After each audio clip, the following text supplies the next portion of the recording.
Shabbat Shalom, meus queridos irmãos. Mais uma vez, nós estamos aqui para compartilhar com vocês a porção desta semana, que se intitula com o nome Nassô, que significa levante. É uma paraxá muito importante.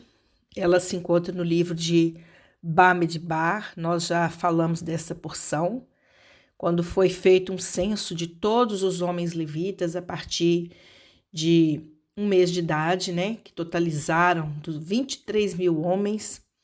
E na Paraxá Nassô, nós também vamos ver um censo adicional que é feito dos 3 clãs levitas, que foram responsáveis pelo transporte do Mishkan, que nós chamamos de tabernáculo, quando eles caminhavam no deserto.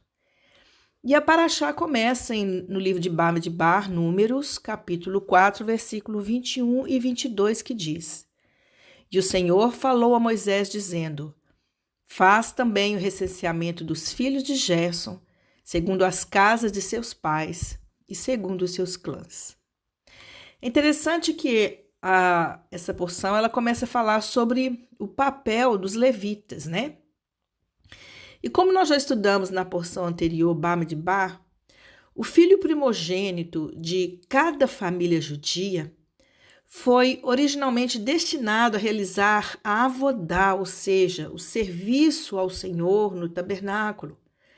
Ali eles ofereciam sacrifícios em nome de sua família. Nós podemos ver também isso em Êxodo 13, versículo 2.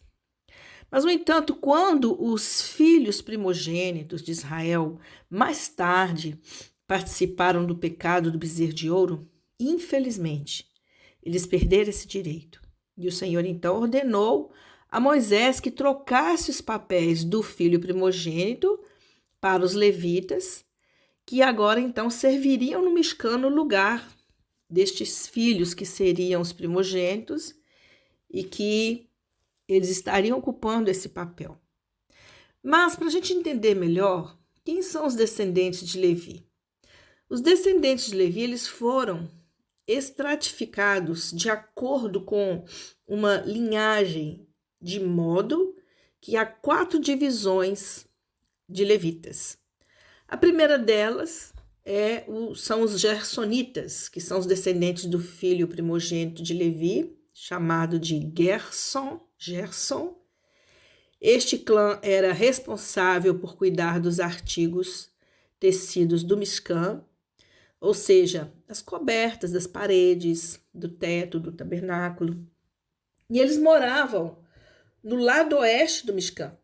E o filho de Arão, Isamar, ele era o superintendente dos gersonitas. Mas também nós tínhamos a segunda divisão dos levitas, que é os coatitas, que eram descendentes do filho do meio de Levi, que é Coate. Este clã ele carregava os objetos sagrados do Mishkan, ou seja, o Midrash até afirma que a arca sagrada realmente carregava aqueles que a carregavam. Então nós podemos observar que os Kohanim, eles são um subconjunto deste clã e eles moravam no lado sul do Mishkan. Mas nós encontramos a terceira divisão, que são os Merarites, que são os descendentes do filho mais novo de Levi, que é Merari. Este clã carregava as partes de madeira do Mishkan, bem como as cordas e os soquetes usados para a cortina do pátio. Eles moravam no lado norte do Mishkan, e o filho de Arão, Isamar, era o superintendente dos Meraritas. Mas nós temos a quarta classe, que são os Kohanim, que são os descendentes do bisneto de Levi, Arão. Este clã era responsável por realizar todos os korbanot, ou seja, os sacrifícios, e outros rituais em nome de todo Israel. E como a classe sacerdotal de Israel, apenas os Kohanim foram autorizados a realizar a avodá, que é o serviço sacerdotal. E estes moravam do lado leste do Mishkan.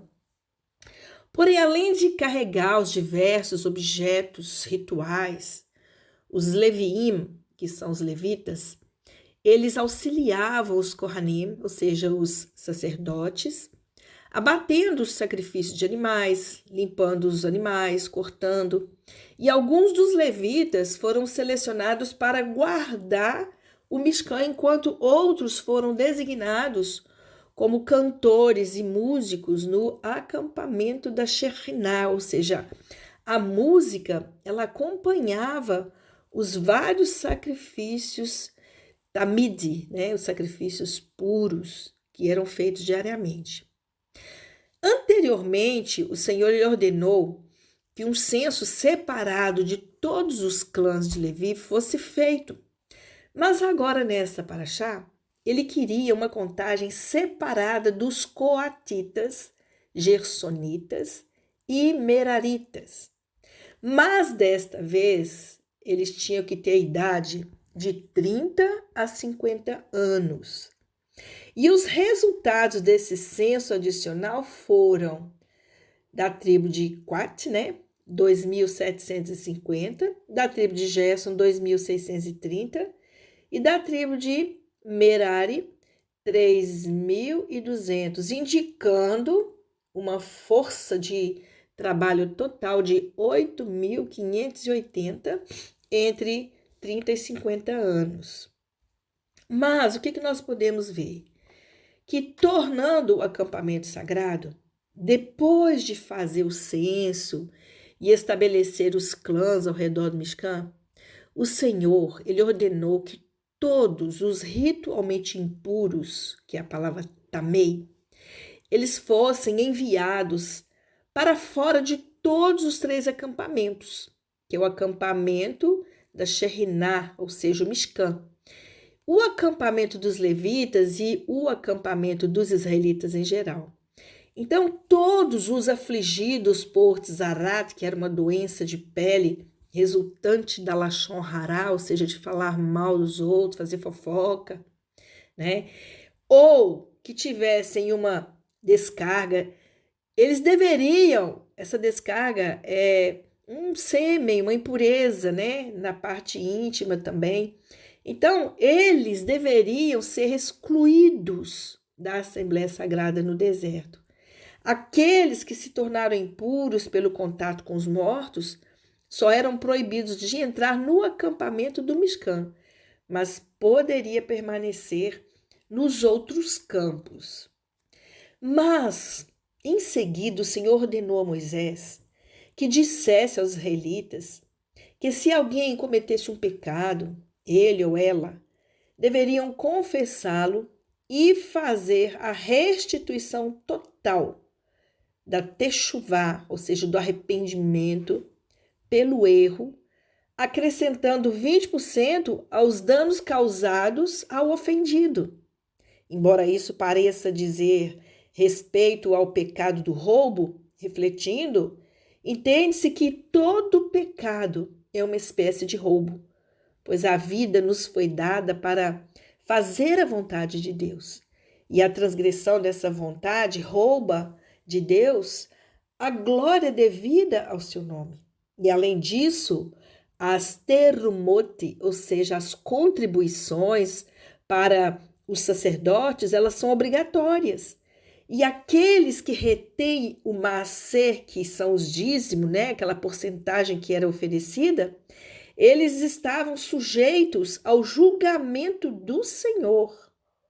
Então, nós podemos ver que é uma declaração estranha no capítulo 5, versículo 10, porque diz que os santos de um homem serão seus, ou seja, paradoxalmente, a oferta que se dá a causas santas é mantida permanentemente enquanto a oferta de bens pessoais é temporária.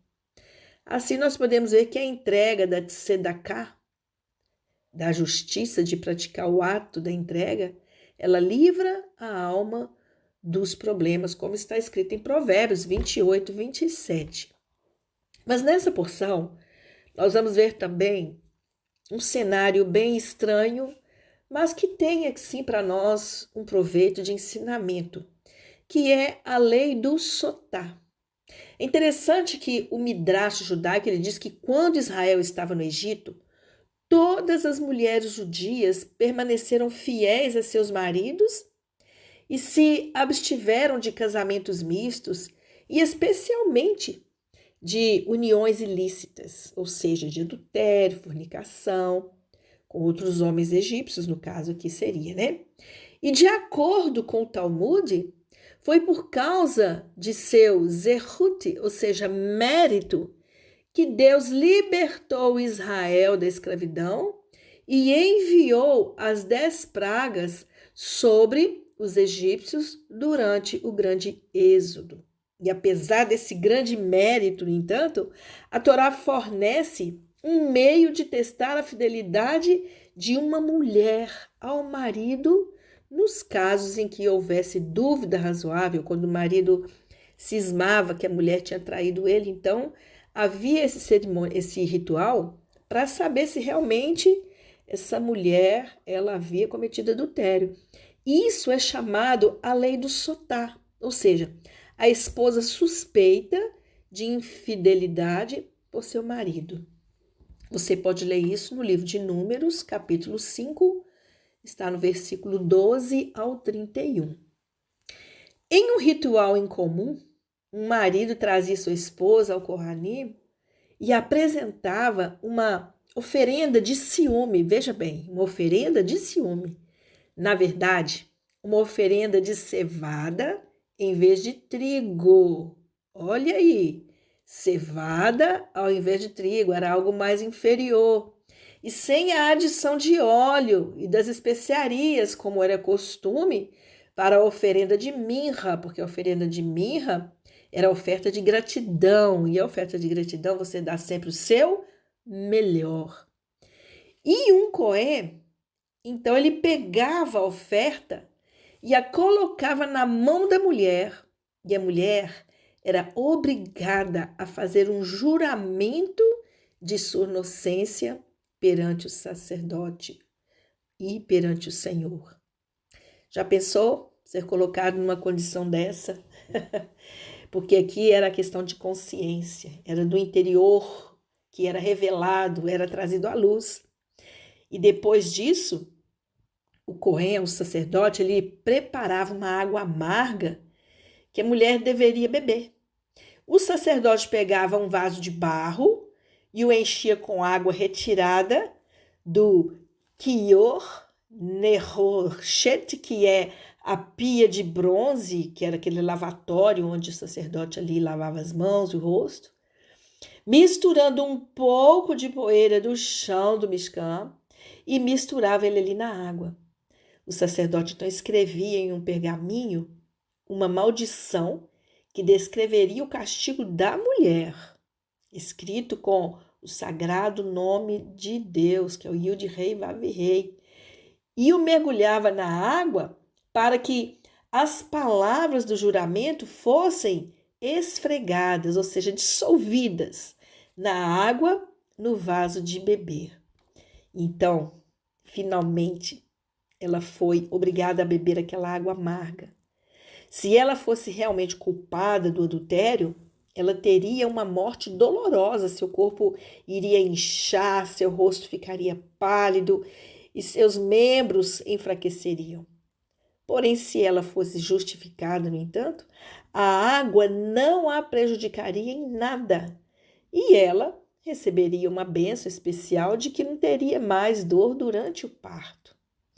Mas observe que o Talmud, ele afirma que, embora tenha sido a mulher que foi obrigada a beber a água amarga, a sentença de morte também foi dada ao seu parceiro em adultério. Então, nós encontramos mais uma situação interessante nesta porção, que é a lei do Nazir.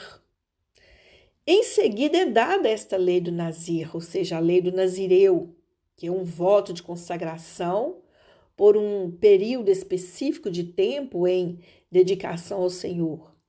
Ou seja, o asceta judeu. E a palavra nazir significa consagrado ou separado.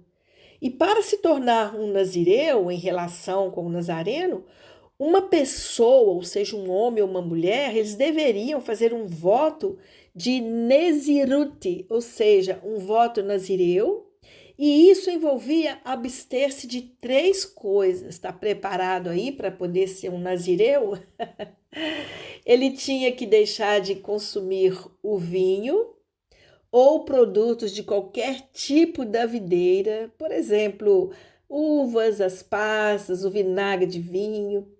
E aparentemente não há proibição para um nazireu de beber bebidas alcoólicas, não derivadas de uva, por exemplo, a cidra de maçã fermentada, embora a proibição de bebida forte, essa aí permanecia, que a bebida forte é chamada de shecar, ou shechar, que é claramente declarado pela Torá. Ele poderia beber uma outra bebida fermentada, porém não poderia ser uma bebida totalmente alcoólica, porque a bebida forte é essa que não se bebe.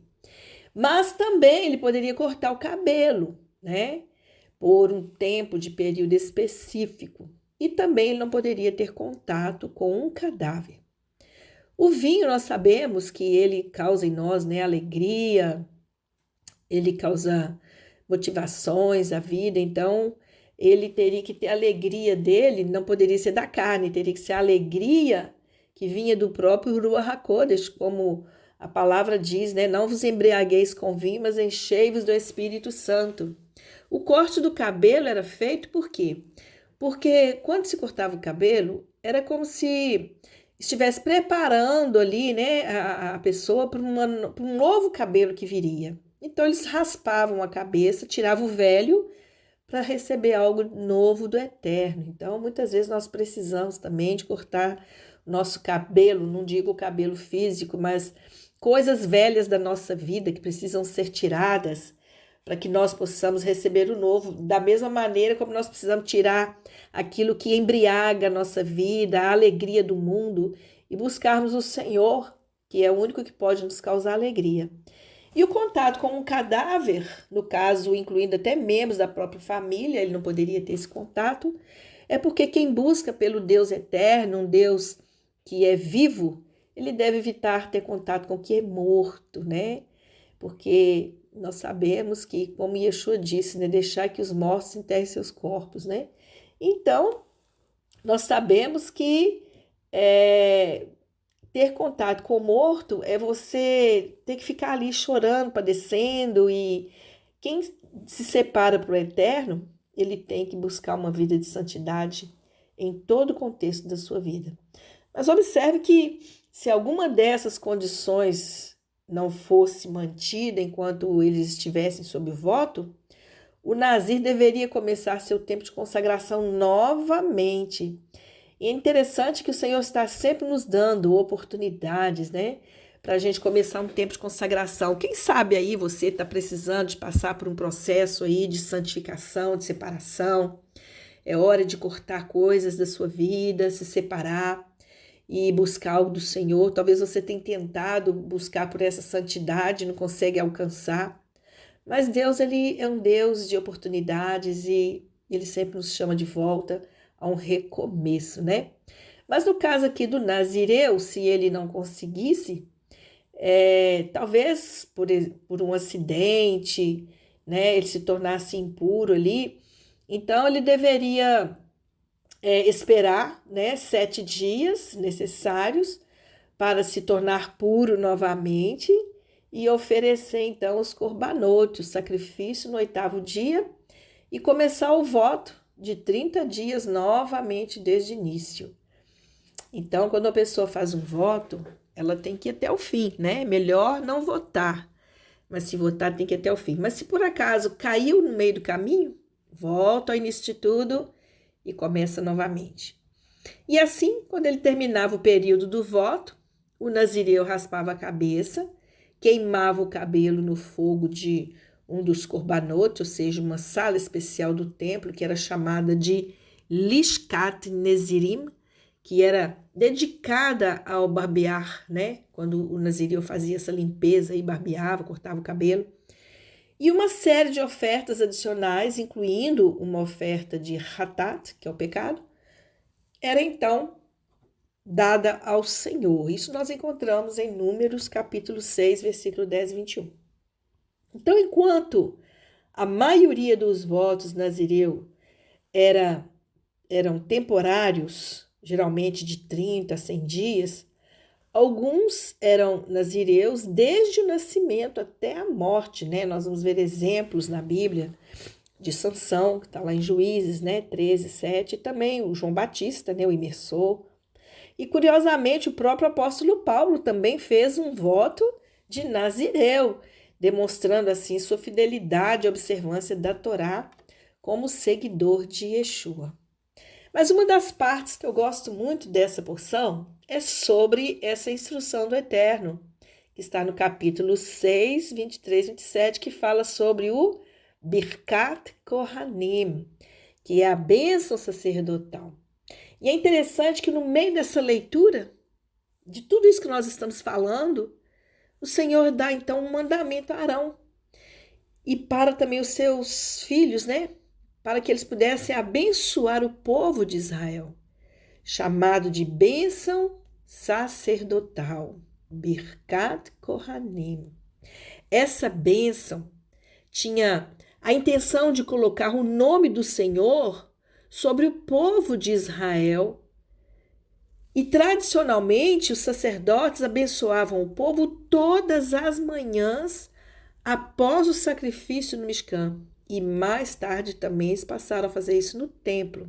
Hoje nós podemos ver que as sinagogas sefarditas, elas terminam seu serviço com esta bênção como uma bênção. Os askenazitas também, eles recitam mais na época das festas. Mas a gente vê hoje também nas comunidades judaico-messiânicas e até mesmo em congregações cristãs que é recitado, então, a bênção sacerdotal. E de acordo com o Midrash, a tradição judaica, né? O Midrash é uma tradição judaica, no início, somente Deus poderia abençoar outra pessoa. E a sua primeira bênção foi para Adão e Eva, que é a bênção da sede dos frutíferos, né? Quando ele abençoou e disse, sejam frutíferos. E mais tarde ele abençoou quem? Noa e seus filhos, quando eles deixaram a arca, que nós chamamos de Teiva. Deus também abençoou especialmente Avraham, a Isaac, a quem foi dado o poder de abençoar os outros, né? Como a gente vê em Gênesis. E ele diz, a quem você abençoar, eu abençoarei. No entanto, Abraão não abençoou diretamente a Isaac, já que não queria abençoar também ao Ismael. Então, Deus interveio e abençoou Isaac diretamente. Você vai ver isso em Gênesis 25, 11. O poder de abençoar outros foi então transferido para Isaac, que então o transferiu para Jacó, que abençoou os seus 12 filhos antes de morrer. É interessante que na Torá Deus disse a Moisés que o poder de abençoar os outros viria agora de seus Kohanim designados, ou seja, os sacerdotes agora teriam que abençoar todo o povo. E é costume também nos cultos modernos, em sinagogas, que quando o cantor, né, aquele que faz a liturgia de oração, ele está ali no momento terminando a bênção, modim, que são as ações de graça, ele recita várias bênçãos. E nosso Deus, ele diz, nosso Deus é Deus de nossos pais, abençoa-nos com a tríplice bênção sacerdotal, né? Então, nós podemos ver que os Kohanins ali presentes, eles são convocados no final a recitar essa bênção sobre o minyan que está ali reunido, ou seja, todos aqueles ali que estão representando o povo de Israel. E a congregação responde, finalmente dizendo, Am, kedoshkeha ka'amur. Então, eles recebem essa bênção e são cheios, né, da presença do Senhor, porque quando você recebe uma bênção, você está recebendo um presente de Deus sobre a sua vida. E esse presente é aquilo que você precisa naquele momento. E a bênção recitada antes de Birkat Kohanim é Levarer et Amo Israel be'ahavá, que é abençoar sua nação Israel com amor. Ou seja, a frase com amor é integral e pretende representar o amor do Senhor para o seu povo. Assim como Deus nos abençoa como uma expressão de sua bondade, o Kohen, que é o sacerdote, deve procurar demonstrar o amor de Deus dessa maneira.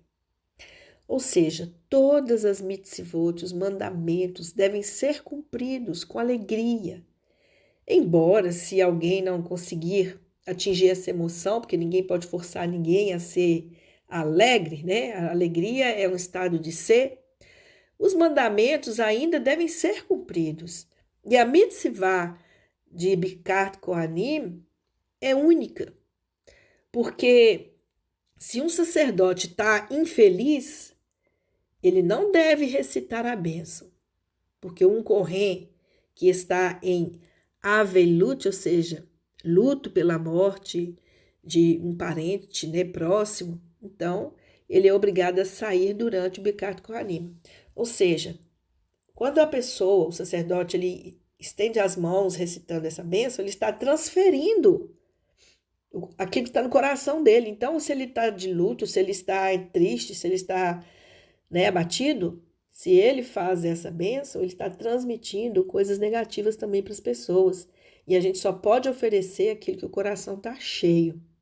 Então, é muito sério isso quando as mãos são estendidas sobre nós, né? Por isso que nós não devemos precipitar em deixar que as pessoas coloquem suas mãos sobre a nossa cabeça para nos abençoar, porque tudo depende da kavaná, da intenção do coração daquela pessoa. Mas no momento que ele está ali recitando, o sacerdote ele levanta as mãos com as palmas voltadas para fora e os polegares das mãos estendidos se tocando. Os 4 dedos de cada mão são divididos em 2 conjuntos de 2 dedos de cada, formando assim a letra Shin, que é um emblema para a palavra Shaddai, né? E ele diz: o Senhor te abençoe e te guarde, o Senhor faça resplandecer seu rosto sobre ti e tenha misericórdia de ti. O Senhor sobre ti levante o seu rosto e te dê a paz. Fazendo aqui um adendo, né, uma nota sobre essa questão do sacerdote, é interessante que os verbos usados nesta bênção, eles são todos jussivos, geralmente expressando desejo ou comando, embora entendidos no contexto, ou seja, como parte da bênção recitadas pelos Kohanim, durante ocasiões cerimoniais. Os verbos devem ser considerados como declarativos ou oráculo, porque a ideia de Deus é levantar o rosto, ou seja, quando ele fala essa frase, levantar o rosto, é como se ele estivesse fazendo uma expressão idiomática de que significa que ele olha para você em paz e bênção. Então, é uma responsabilidade do sacerdote. E quais são esses verbos que nós usamos aqui na bênção?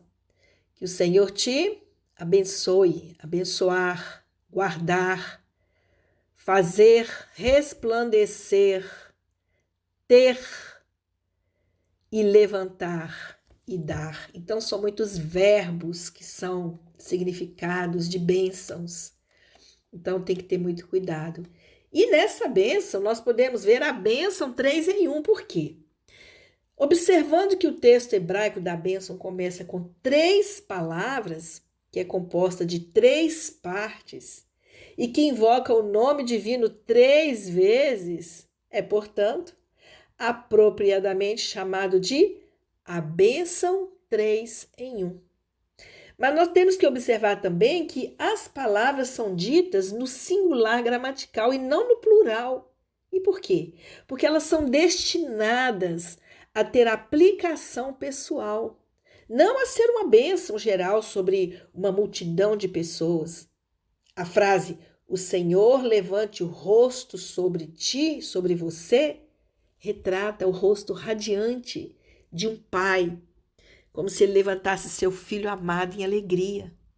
E a construção repetitiva de Deus levantando o rosto indica que ele olha para você com amor e bênção.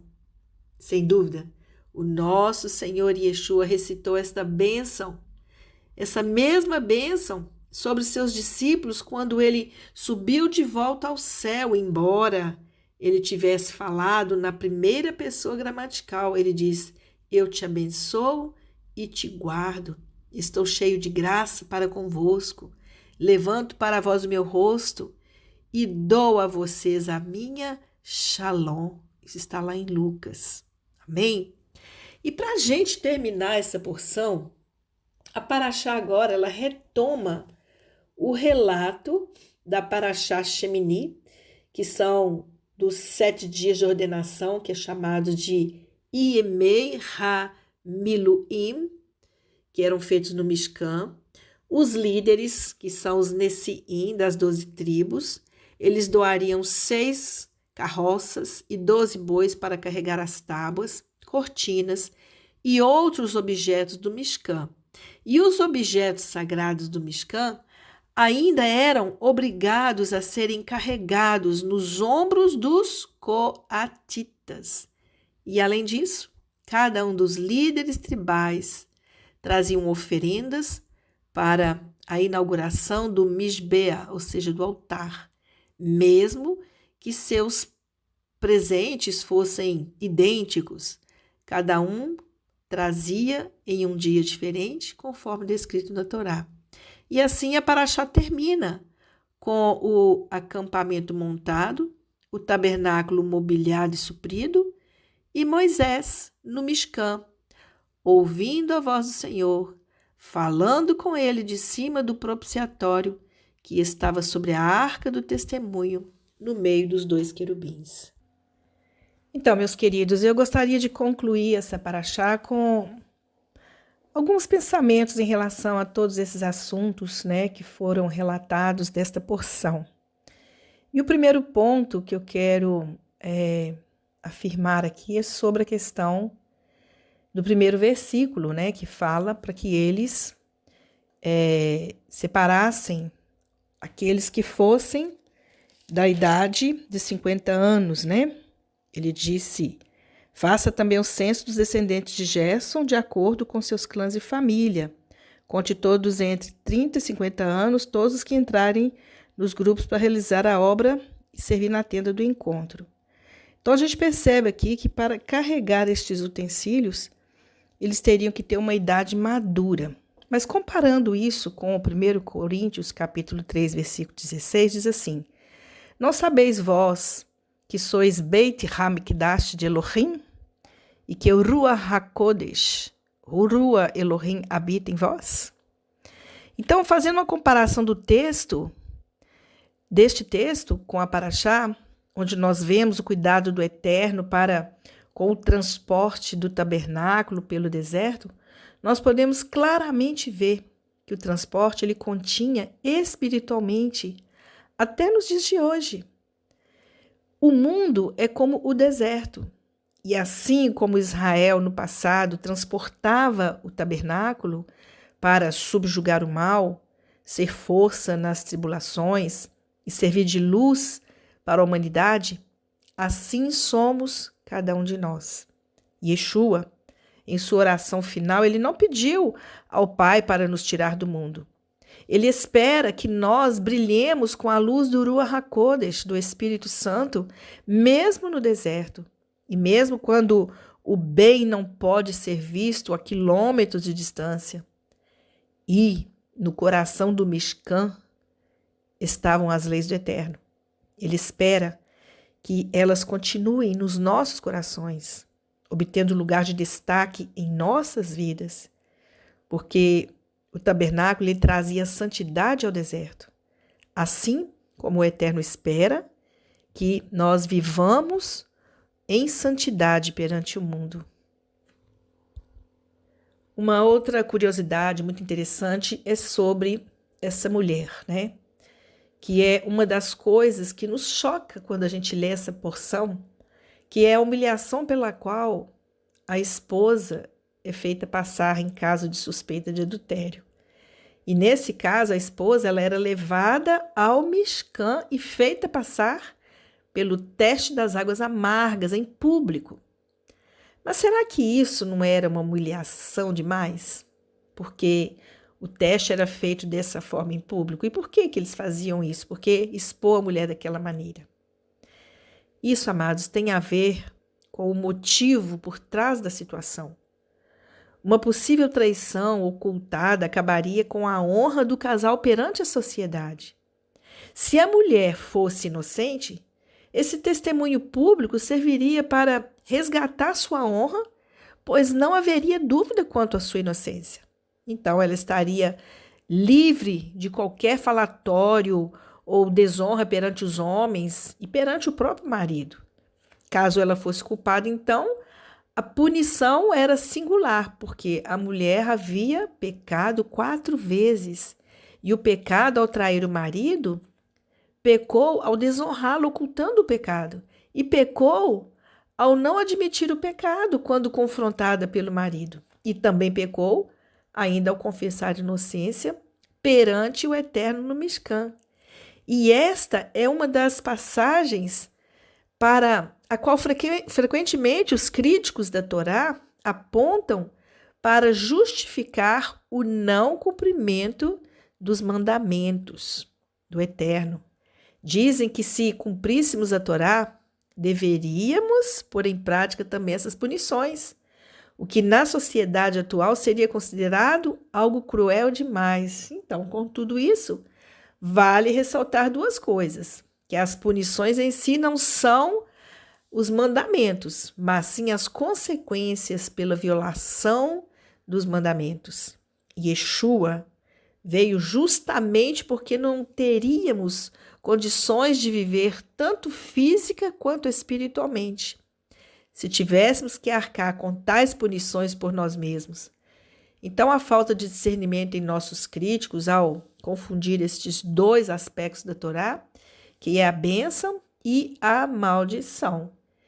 Um outro ponto importante é aquele que o próprio Messias ressaltou na situação da mulher adúltera. Quem de nós é inocente o suficiente para aplicar a punição? Quem não tem pecado, que atire a primeira pedra. Mas existe uma outra coisa interessante aqui, que é na montagem do tabernáculo. Existe uma interpretação que é chamada de interpretação revelada, né, que é o nível Sod, para essa questão da montagem do tabernáculo. Repare que a montagem era feita ao contrário. Como assim, Emily? O normal seria começar montando a parte interna e ir expandindo até o exterior. Contudo, nesse caso, a montagem começava da parte externa até culminar no Santo dos Santos. Na Torá, nada é por acaso, queridos. Nessa interpretação, isso representa o mundo espiritual e a nossa própria caminhada em nossas vidas espirituais. Nós começamos na dimensão puramente material. E o Eterno deseja que, pouco a pouco, de santidade em santidade, possamos nos aproximar cada vez mais dele, culminando no dia em que estaremos no Santo dos Santos, louvando perante o seu trono.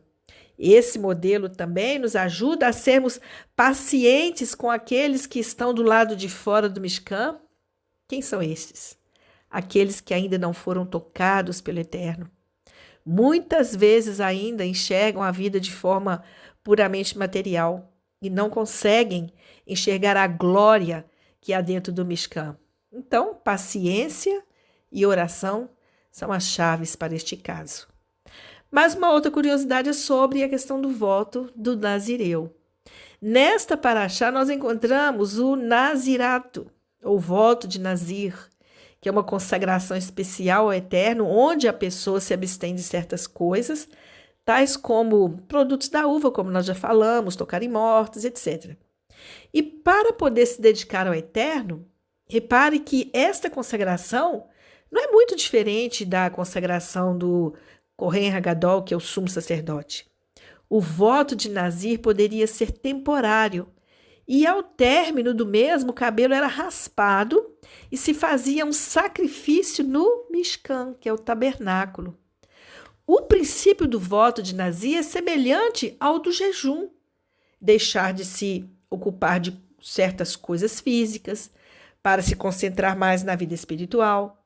E nós temos apenas o relato de 3 personagens fazendo este voto de Nazir.